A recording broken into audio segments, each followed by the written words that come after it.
नागरिक असुरक्षित आहेत, पूररेषेमध्ये आहेत, दरडप्रवण क्षेत्रामध्ये आहेत, त्यांना आपण शिफ्ट करतोय, अशी अनेक आपल्याला यापूर्वी देखील सभागृहाला माहिती दिलेली आहे.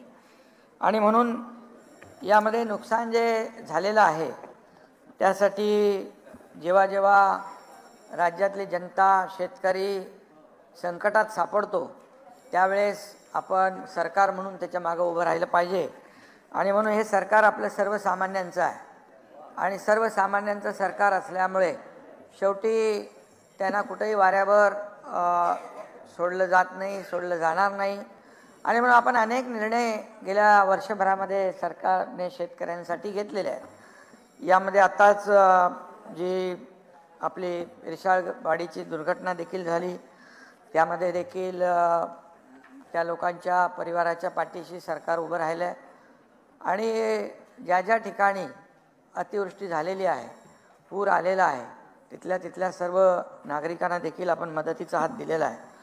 आणि शेवटी हे सरकार जे आहे, मी मगाशी म्हटल्याप्रमाणे सर्वसामान्य शेतकरी, कष्टकरी, कामगार, माता भगिनी सर्व त्यांना जेव्हा जेव्हा अडचण येते तेव्हा तेव्हा हे सरकार त्यांच्या मागं उभं राहतं. आणि म्हणून फक्त माझं कुटुंब, माझी जबाबदारी एवढ्यापुरतं हे सरकार मर्यादित नाही राहत. कारण हे सरकार जे आहे हे सर्वसामान्य जनतेचं सरकार आहे. आणि म्हणूनच आम्ही जे तातडीने पैसे द्यायचे ते पैसे देखील आपण, शेवटी काय सरकार कुणासाठी आहे? नानासाहेब म्हणतात नेहमी सरकारने मागं उभं राहिलं पाहिजे, सरकारने मदत केली पाहिजे, आपण मदत वाढवली पाहिजे. आता आम्ही मदत वाढवली बघा, NDRFच्या दुप्पट पैसे दिले आपण, 2 हेक्टरचे 3 हेक्टर केले आपण, बघा मिळाले नाही. आता वाटप चालू आहे, 10,000 कोटी वाटले ना. अरे तुम्ही जे, म्हणून मी सांगतो चांगल्याला चांगलं म्हणणारं आपण शिकलं पाहिजे. तुम्ही तसे चांगले आहात पण तुम्ही हे बिघडू नका. आणि त्यामुळे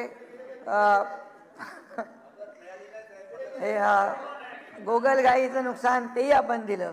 सततच्या पावसामुळे होणारं नुकसान, ती मागणी होती शेतकऱ्यांची, त्याच्यात देखील जयंतराव 1500 कोटी रुपये आपण त्याच्यातही दिले आणि त्याचंही वाटप सुरू आहे. हे सगळं शेतकऱ्यांसाठी आपण निर्णय घेतोय. त्याचबरोबर आपण शेतकऱ्यांना आपलं जसं केंद्राने कालच तो 14वा हप्ता वाटप होता आदरणीय प्रधानमंत्री महोदयांच्या शुभ हस्ते, PM किसान सन्मान योजना, त्यात देखील आपल्या सरकारने 6,000 रुपयाची आणखी भर टाकली. म्हणजे आता 12,000 रुपये मिळणार शेतकऱ्यांना, 12,000 रुपये शेतकऱ्यांना मिळणार आहेत. आणि त्याचबरोबर आता ज्यांचं नुकसान झालेलं आहे, घरात पाणी शिरलं आहे, धान्य, कपडे, भांडी कुंडी भिजलेली आहेत, 5,000 रुपये आपण तात्काळ मदत देत होतो, ती आता आपण 10,000 रुपये देण्याचा निर्णय घेतलेला आहे. आणि त्याचबरोबर जे टपरीवाले, आता काही लोक टपरीवाले, पानवाले, ठेलेवाले काय काय बोलत होते त्या, बरोबर ना, तर त्यांच्यासाठी पण आतापर्यंत निर्णय नव्हता. चुना लावा काही लोक म्हणाले, पण त्यांना नव्हता. आता 50,000 रुपये त्यांना आपण देण्याचा निर्णय घेतला. 50,000पेक्षा जास्तीचं नुकसान असेल तर त्याच्यापैकी 75% देण्याचा निर्णय घेतला आहे. छोटी टपरी असेल तर 10,000 रुपये देण्याचा निर्णय घेतला. काही देत नव्हतो कमर्शियल असल्यामुळे.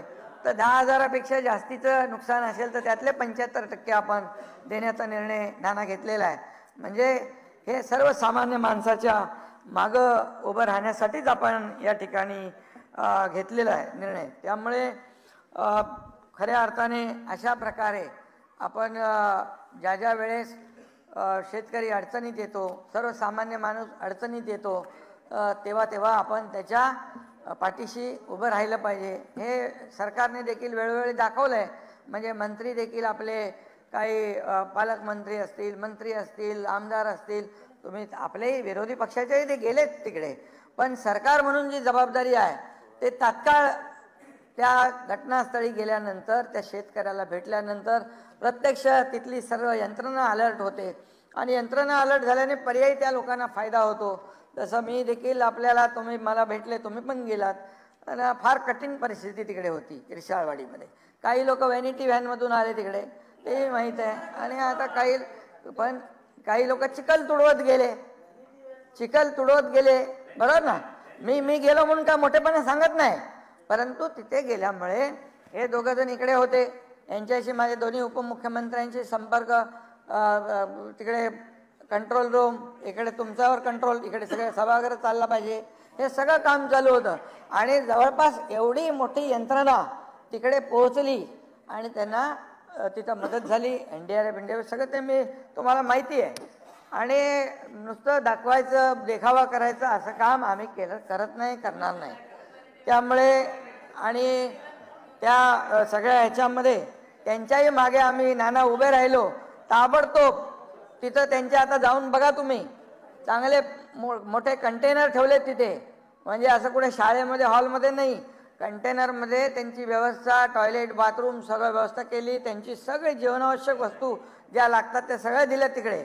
आणि दुसरी गोष्ट, पर्यायी कायम व्यवस्था करण्याच्या सूचना देऊन आम्ही थांबलो नाही.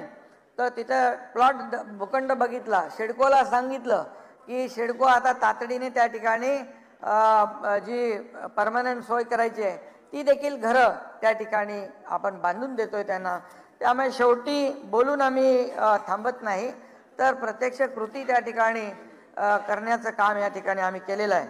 आणि म्हणूनच मगाशी मी म्हटलं, आम्ही रस्त्यावर उतरून काम करणारे लोक आहोत, वर्क फ्रॉम होम नाही आहे. त्यामुळे आणि खरं आहे ते बोलायचं नाही का जय, ते आहे ते करतो ना. आणि त्यामुळे 5,000 ते 10,000चा फायदा त्यांना होईल. तो निर्णय 50,000 रुपये टपरी, 10,000 रुपये ते. आणि त्याचबरोबर या ठिकाणी आपल्याला दुसरं जे आपण केलेलं आहे, ज्यांचं हातावर पोट आहे त्यांच्यासाठी देखील आपण निर्णय घेतला आहे आणि त्याची अंमलबजावणी होईल. आणि त्याबरोबर कृषी सेवक जे आहेत, कृषी सेवक त्यांचंही मानधन 6,000 रुपये होतं. शेवटी शेतकऱ्यांचंही सरकार आहे. शेतकऱ्यांना जसं आम्ही या ठिकाणी बघा तुम्हाला सांगतो, हे 1 रुपयामध्ये पीक विमा दिली ना आपण. आता 1 रुपयामध्ये पीक विमामध्ये किती लोकांनी, 1,15,00,000 लोकांनी नोंदणी केली, त्याच्यामध्ये केले त्याला मुदत, सगळ्यांना कव्हर करणार त्याच्यात पूर्ण लोक, जे सगळे शेवटचा शेतकरी त्याच्यात येईपर्यंत आम्ही ते करू, वंचित ठेवणार नाही.